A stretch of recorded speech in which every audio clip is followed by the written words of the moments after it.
God bless you. I'll go around this one. How is Trump doing? Sorry, Barron.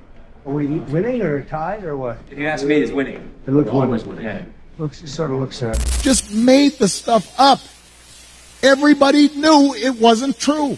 The studio lights glowed with an almost surreal brightness as the cameras captured a moment no one ever expected to witness.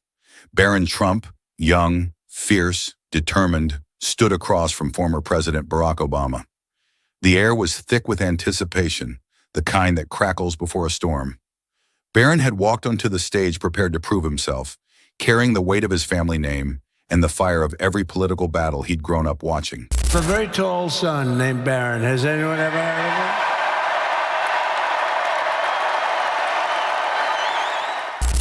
Across from him, Obama sat calm, collected, a man experienced enough to weather any storm, but aware that this clash was unlike anything he had faced before. Obama began with the ease of a seasoned statesman, speaking about unity, responsibility, and leadership. Two things I guess I do for myself. Number one is I do try to maintain some perspective. When you say this is the worst things have been since you've been around. Sure. Well, dude, you've only been around 37 years. Right. Right? Yeah. Ask your parents or your grandparents whether this is the worst that they've seen. His voice carried a steady authority, the kind that had once led a nation. But Barron heard none of the comfort that others found in Obama's words. To him, it sounded like the same polished rhetoric he'd heard for years, the kind his father had fought against again and again. Barron's expression hardened as he listened, the fire in him rising. When he finally spoke, his voice cut through the room with a boldness that silenced the audience. How is Trump doing? Sorry, Barron. Are we winning or tied or what? If you ask me, it's winning. It looks Always winning. winning. Yeah. It sort of looks that. Okay.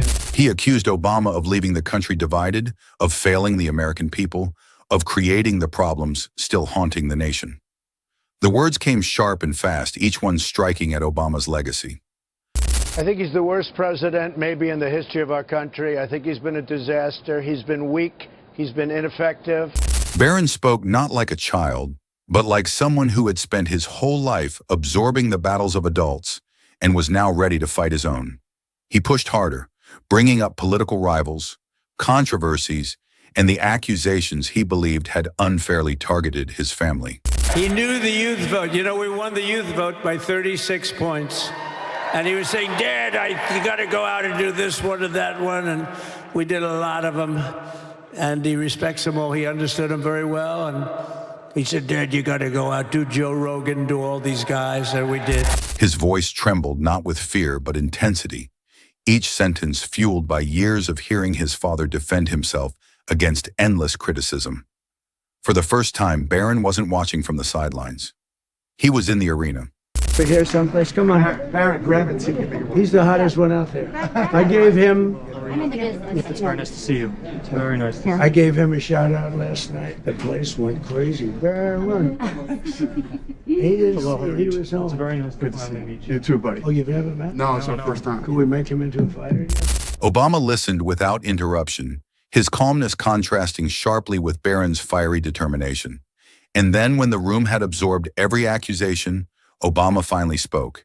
His voice remained steady, unshaken, but there was a weight behind his words that shifted the entire direction of the moment. I have no more campaigns to run. My only agenda, I know because I won both of them. Instead of defending himself, instead of arguing point by point, Obama offered something simple, something devastatingly direct. If the truth was so clear, if the Trump family had been so wrongly accused, why had they never taken a DNA test to end the conversation once and for all? I mean, it's like every day is Halloween. The studio froze. The challenge landed like a silent thunderclap. Obama wasn't attacking policies. He wasn't debating politics. He was pointing at the very core of Barron's certainty, the foundation of everything he believed. The young Trump, who had come in blazing with confidence, suddenly felt the ground shift beneath him. His breath caught. His mind raced. For the first time in the debate, his hands trembled. Who believe that America is a constant work in progress. Who believe that loving this country requires more than singing its praises or avoiding uncomfortable truths, it requires the occasional disruption. Barron tried to speak, but the words wouldn't come. The cameras captured every second of his struggle, every flicker of doubt crossing his face. The test Obama mentioned wasn't political. It was personal, far more personal than Barron had expected. He had never questioned his family's story, never imagined he'd have to defend it. And now the entire nation was waiting for an answer he didn't have. Just made the stuff up. Everybody knew it wasn't true. His voice cracked as he muttered that he needed to leave. He turned away from the stage lights, the weight of doubt pressing down harder than any argument he had thrown moments earlier. The audience watched in stunned silence as he walked off, taking with him the certainty he had arrived with.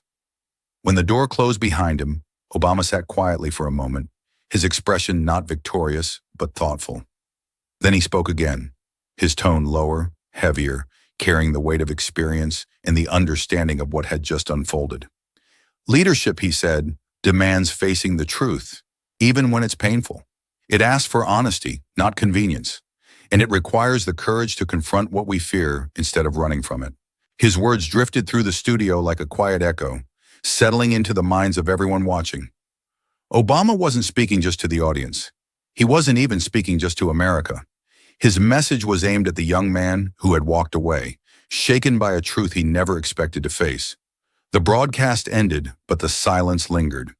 It wasn't the silence of an empty room. It was the silence of a nation thinking, processing, and questioning. The debate had ended, but the conversation it sparked had only begun.